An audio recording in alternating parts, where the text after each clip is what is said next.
Hello, আসসালামু আলাইকুম। ইতিহাস বাংলা টিউটোরিয়ালে পঞ্চম পর্বে আপনাদের সবাইকে স্বাগতম।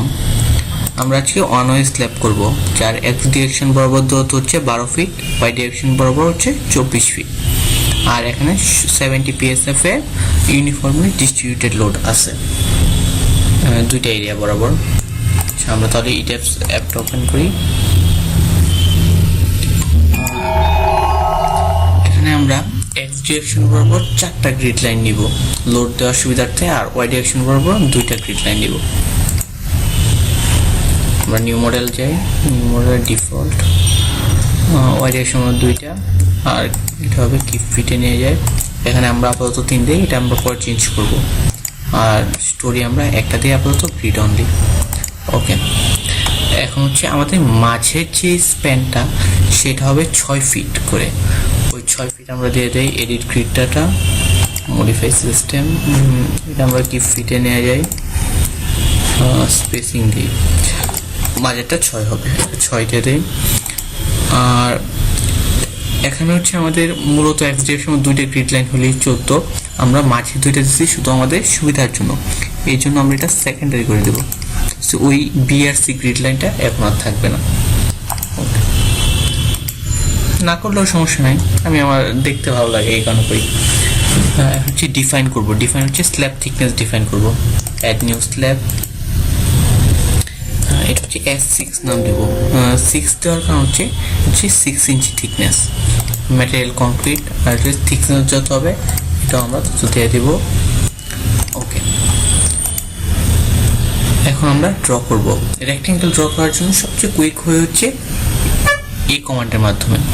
এই কমান্ডে ক্লিক করব, তারপর সে রেক্ট্যাঙ্গেলের মধ্যে যে কোনো পয়েন্টে ক্লিক করলেই এটা ড্র হয়ে যাবে। সরি, একটু ভুল হয়েছে, আমরা আনডু করি। এখন হচ্ছে প্রপার্টিটা S6 হবে, S6 দিয়ে আমি যে ক্লিক করি, হ্যাঁ হয়ে গেছে। এখন এটা আমরা যদি অবজেক্ট ফিলিং এর মাধ্যমে দেখতে চাই, তাহলে হচ্ছে অবজেক্ট ফিল আর এক্সট্রুশন দুইটি ওপেন করে অন করে দিলাম, তাহলে আমরা স্ল্যাবটা দেখতে পাইতেছি। আচ্ছা, 3Dতে এখন থিকনেসটা দেখা যাইতেছে না, এটা করার জন্য আমরা এখন 3Dটা আবার ক্লিক করি, এটা এখন থিকনেসটা চলে আসছে। এখন হচ্ছে আমরা লোড দিব। লোড দেওয়ার জন্য 2টা এরিয়া, এই 2টি এরিয়াতে লোড ছিল, 2টি এরিয়া সিলেক্ট করলাম, assign shell or area loads uniform, এটা হচ্ছে লাইভ লোড, এটা হচ্ছে পাউন্ড ফিট, এটা হচ্ছে 70 PSF। ওকে, আমার লোড দেওয়া শেষ হয়েছে। এখন হচ্ছে এটা আমি যদি পাউন্ড ফিটে নিয়ে যাই তাহলে এটা 70 দেখাবে। এখন আমরা ম্যাশিং করব, 2টা এরিয়া সিলেক্ট করলাম, এডিট ম্যাশ এরিয়াস। এখন দেখেন একটা রেক্ট্যাঙ্গেলের এইদিকে এক্স ডিরেকশন বরাবর দূরত্ব হচ্ছে 3 ফিট, আর ওয়াই ডিরেকশন বরাবর 24 ফিট। তো আমরা যদি 1/1 স্কোয়ার তৈরি করতে চাই, এক্স ডিরেকশন বরাবর 3 ভাগে ভাগ করতে হবে, ওয়াই ডিরেকশন বরাবর 24 ভাগে ভাগ করতে হবে।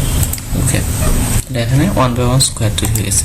এখন মাঝেরটাকে আমরা সেম কাজ করব, এডিট ম্যাশ এরিয়াস, এখানে এক্স ডিরেকশন বরাবর দূরত্ব হচ্ছে 6, তো 6 ভাগে ভাগ করবে, ওয়াই ডিরেকশন বরাবর সেমই থাকবে। ওকে, আনডিফর্ম শেপে চলে যায়, তাহলে এই লেখাগুলো চলে যাবে। এখন আমাদের কাজ হচ্ছে আমাদের সাপোর্ট দিতে হবে। সাপোর্ট দেওয়ার জন্য আমি কর্নার পয়েন্টগুলো সিলেক্ট করি, সিলেক্ট করলাম, এরপর assign joint point restraint hinge. Okay, এরপর হচ্ছে আমার এই পয়েন্টগুলো দিতে হবে, এটা হচ্ছে রোলার। ওকে, আমি হিঞ্জ দিলাম, রোলার দিলাম। এখন আমার মডেলিং তো শেষ, এখন অ্যানালাইসিস করতে হবে। রান অ্যানালাইসিস দিলাম, আমি একটা নাম দিই ওয়ান ওয়ে স্ল্যাব। ওকে, আমাদের অ্যানালাইসিস হয়ে যেতেছে, তো আমরা ডিফর্ম শেপটা পেয়ে গেছি। এখন আমরা মূলত মোমেন্ট দেখতে যাইতেছি। এখানে মোমেন্ট হচ্ছে M1, M22। আমার লাগবে হচ্ছে এটা হচ্ছে one way slab. One way slab হচ্ছে তাহলে দূরত্ব লোডগুলো হচ্ছে এই ছোট দূরত্ব বরাবর পাস হয়ে যাবে। তো পাস হয়ে গেলে মোমেন্ট এইরকম হওয়ার কথা। এইরকম মোমেন্টের জন্য ফোর্সটা হয় এই দিক থেকে আর এই দিক থেকে। ফোর্স যেদিকে মোমেন্টের দিকটা সেই দিকে থাকবে। তো M11 আমার হচ্ছে ওয়ান ওয়ে স্ল্যাবের জন্য দরকার। আর যদি 2 স্ল্যাব তাহলে হচ্ছে এই লম্বা ডিস্টেন্স বরাবর এইভাবে যে বেন্ডিং মোমেন্ট আসতো এইটা পাইতাম আমরা হচ্ছে M22 দিয়ে। আমরা M11 ক্লিক করে দেখি,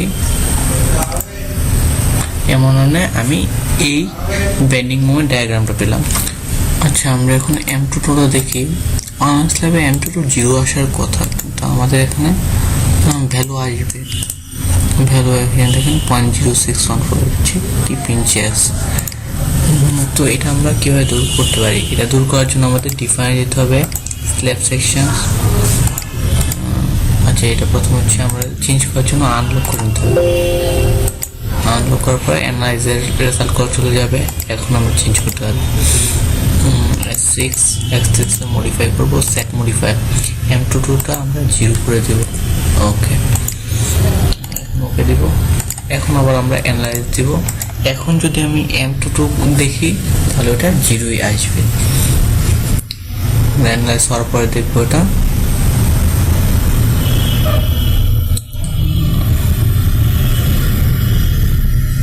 অ্যানালাইজ কমপ্লিট হয়ে গেছে। আমরা এখন M22টা দেখে আসি। প্রথমে M22 লাইভ লোড। ওকে এখানে দেখেন যে কোনো একটা প্যানেলে গেলে এটা কিন্তু 0 আসতেছে। আর আমরা যদি M11টা দেখি, M11 হচ্ছে এইটা কালারের মাধ্যমে মোমেন্টের মান শো করতেছে। ম্যাক্সিমাম মান হচ্ছে 0.315। যে কোনো প্যানেল সিলেক্ট করে মানগুলো দেখতে পারবো। এখানে ক্লিক করি, মানগুলো কিন্তু পয়েন্ট পেজে ভিন্ন দেখাইতেছে। আশা করি সবাই বুঝতে পারছে। ধন্যবাদ সবাইকে।